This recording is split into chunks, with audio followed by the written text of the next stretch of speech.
everyone, my name is Joy Olatan, and now we are going to discuss about social basis of identity.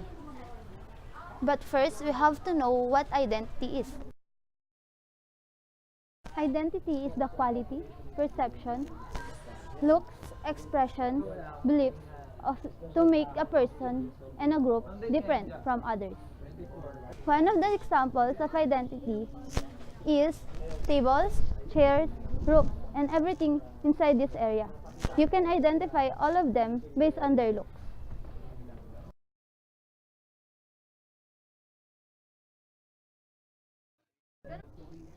So now we already know the meaning of identity. So let's now talk about social identity or social basis of identity. It is related to how we identify ourselves in relations to others according to what we have in common. For example, we can identify ourselves according to religion or where we are from.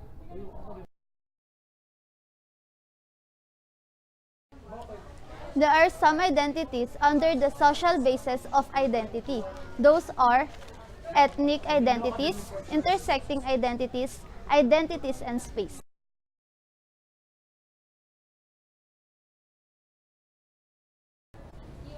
Good day everyone, I'm Joanna S. Intes and my topic is all about ethnic identity. So first of all, what is ethnic identity? Ethnic identity can best described through an examination of its etymological origins. The term ethnic has Latin and Greek origin, ethnicus and ethnicas, both meaning nation. It can and has been used historically refer to people as heathens. Ethos in Greek means customs, dispositions, or trait. Ethnikas and ethos taken together. Therefore, can mean a band of people which called nation, living together who share and acknowledge common customs. So the next part is also all about ethnic identity. So, ethnic identity is usually contextual and situational because it derives from social negotiations where one declares an ethnic identity and then demonstrates acceptable and acknowledged ethnic group makers to others.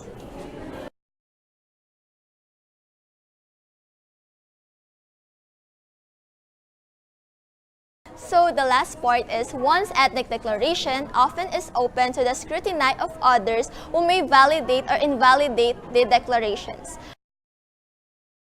So, continuation to define what is ethnic identity.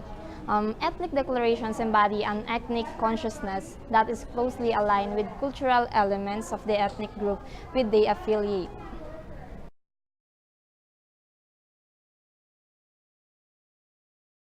Several conceptual approaches to ethnic identity emphasizes an individual level of analysis where notions of identity formation and development are linked to one's self-concept.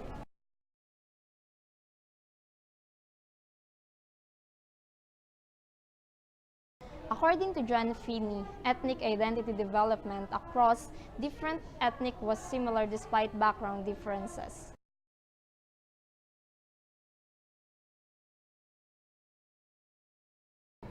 He also defined that ethnic identity is a multidimensional construct involving ethnic feelings, attitudes, knowledge, and behaviors.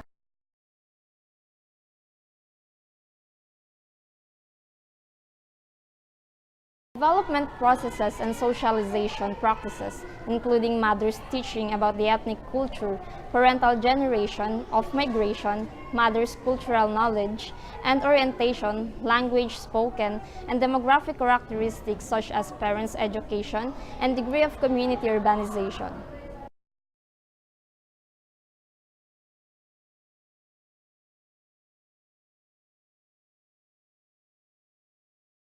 John Finnis conducted an interview among students, and by that interview, he concluded 3 stages about ethnic identity. The first oblique reference to ethnic identity can be found in the anthropological and sociological literature of the early 20th century in reference to the field of study of non-Western centuries. Finnis conducted an interview among students and by that interview, he concluded 3 stages about ethnic identity.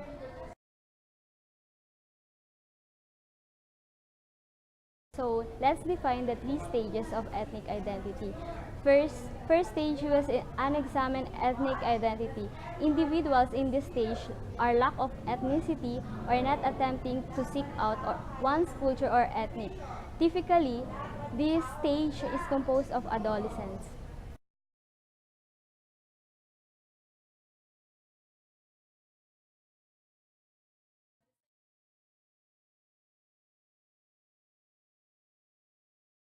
The second stage of ethnic identity was ethnic identity search. Individuals in this stage may have an encounter or experiences or recognition of their ethnicity that leads them to explore their real identity. The third and last ethnic identity was ethnic identity achievement. Individuals in this stage are said to have a healthy bicultural identity.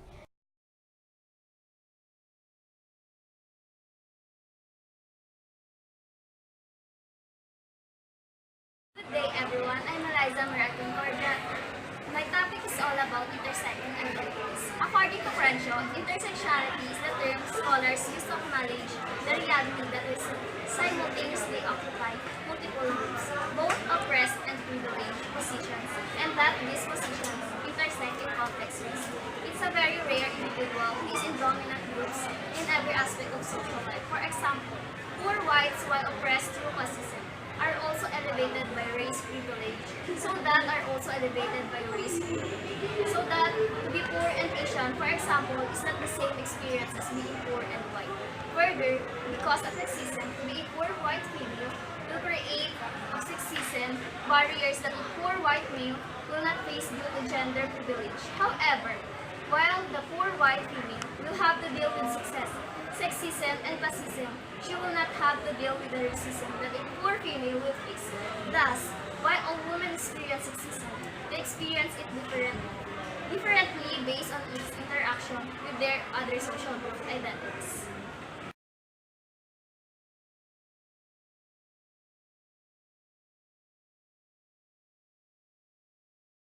I'm going to discuss about the intersectionality trait, a way of understanding the social inequalities by an individual's identity. It consists of multiple intersecting factors, including gender, race, ethnicity, class, and sexuality.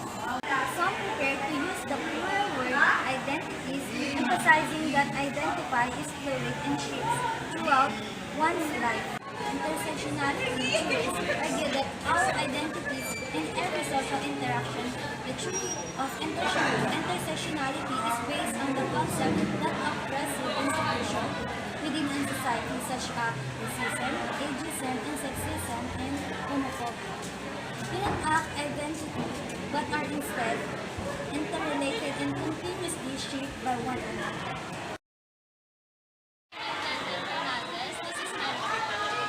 Sexualization and objectification of the woman's body is so ingrained in our society that the overlap of social identities contributes to a specific type of oppression and discrimination experienced by an individual.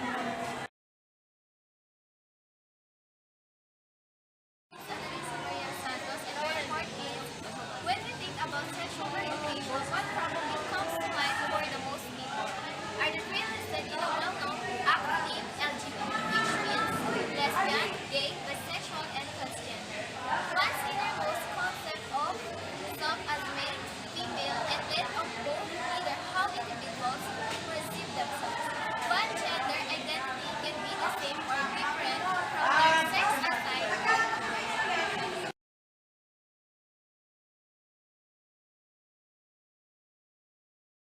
I am Kia C. Consuelo. So, we are now in the third section of social basis of identity. From the previous sections, we've learned about the ethnic identities and intersecting identities. And now, we're going to tackle the third section, which is the identities and space. This section, Howard take up identities based on space, both geographic and virtual. As defined earlier, identity refers to who you are, the way you think about yourself, the way you are viewed by the world, and characteristics that define you. In this section, space was seen as another basis of identities. For us to deeply understand the connection of identity and space, first one is the literal space. This type referred to as place identities that is based on a sense of being at home. The second one is the critical space, which is referred to as the separation of good and bad doings of people in society.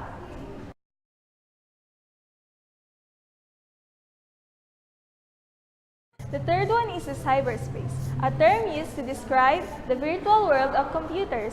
This is where individuals can meet, exchange ideas, and etc.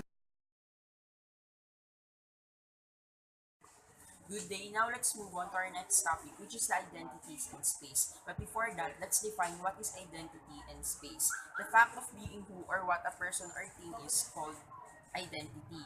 Space means a continuous area or expanse that is free, available, or unoccupied. Space here compared to the word place. Space is defined into two, either geographic, meaning physical space. It means real space like churches, houses, or home. Next is virtual space, non-physical space. Example, online chat. According to Lindstorm, no one home's address is marker of values and socio-economic position. Example, you are living in condo. The connotation to you is that you are poor, and some people there has no education. Compared to the people living in exclusive subdivision, what people thinks to them is that they are educated and a rich person. So, McCorkell points to the construction of critical space, resident-initiated subversion of formal structure based centrally in interaction among residents. So, the purpose of critical space is to separate people who had the good and bad doings. I mean, to group people who has same doings and distance themselves to the other groups because there are some things that other groups won't understand. Here in PUP, we have a different courses. For example, the IT students and the marketing students. Marketing student has a small chance to understand what programming and software things that IT does.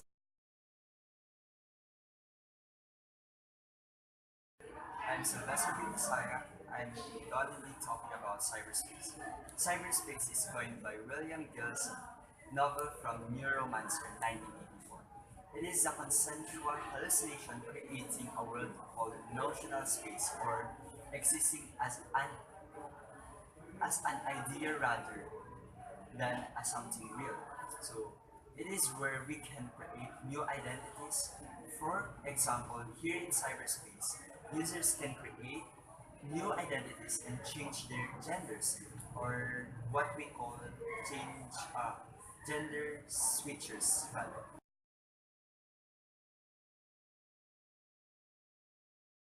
So cyberspace is a term used to describe the space created through the union of electronic communications networks such as internet, which enables computer-facilitated communication between any numbers of people who may geographically dispersed around the globe.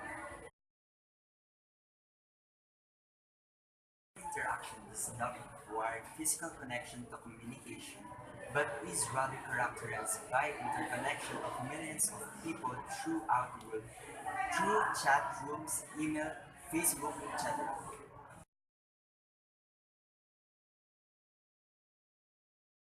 That is the concept of cyberspace. Now let me talk about the communities. Due to the worldwide use of computer networks, people are now able to get together and form cyber communities that can be exchanged messages easily through cyberspace. Physically meeting has been reduced to introduction of cyberspace and culture. Hey everyone, my name is Lampi A.J. Ramos, and I will be summarizing all the topics that has been tackled earlier. It's the ethnic identities. It states that we are all have different religions, race, gender, skin color, language, physical attributes, and cultural traits. But despite of the differences that we have this thing that we are all similar. It is the ethnic identity at an individual or society level. One may rely on labels to describe their ethnic difference and affiliation and subsequently their identity. Intersecting identities. This topic explores how individual, groups, and culture navigate who they are and end relationships. Through analysis of contemporary and historical examples of discourse and research, courses in this area will look at how social identities like race, social class, gender, sexuality, and nationality both shape and shaped by our relationship with others. Next one is the identities and space. It is identities based on the sense of being at home. The people are located and united depends on their behavior and